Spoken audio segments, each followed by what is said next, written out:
关心咱国防的消息，这个总统赖清德宣布1.25条的国防预算8年投入去经费，但是叫国民党批评啊，这是战争的风险咧提高啊嘛。不过咱目前所看到的，不管是美国国务院啊表示，这乐观其成，支持台湾去摕到关键的防卫能力，和德国在台协会嘛指出啦，这德国条约嘛团结要修改宪法，提悬债务的上限来有关因的国防预算。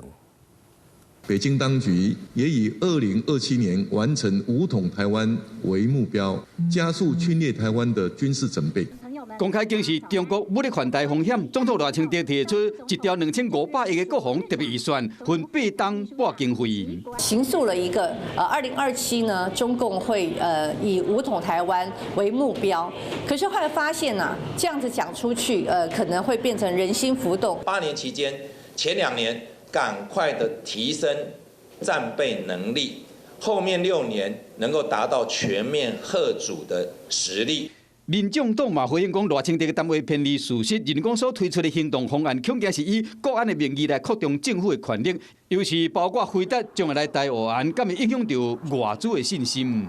其实让大家觉得说，是不是有战争就马上要发生的这个可能，对所有的人民，还有所有的外资，还有所有的投资，其实真的都会造成恐慌。看到乌克兰和香港的案例，为避免共产国家的侵略，台湾必须团结起来，才能守护自己的国家。美国国务院表态乐观其成，针对台湾宣布新的国防特别预算，甲台湾关系法以及经验45档以上真济届美国政府承诺有符合，所以讲美国会支持台湾依照伊所面临的威胁，得到关键防卫能力。在此同时，德国在台协会透过社群平台分享德国的经验。We have raised it to 5% of GDP. We had to change our constitution to raise the debt ceiling.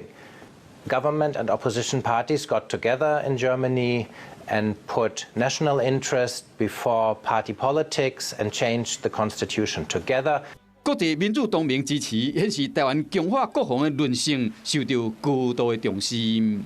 Hello， 我是雷亚，想要抢先掌握最及时的新闻资讯吗？赶快订阅、按赞、开启小铃铛，锁定华视新闻 YouTube 频道。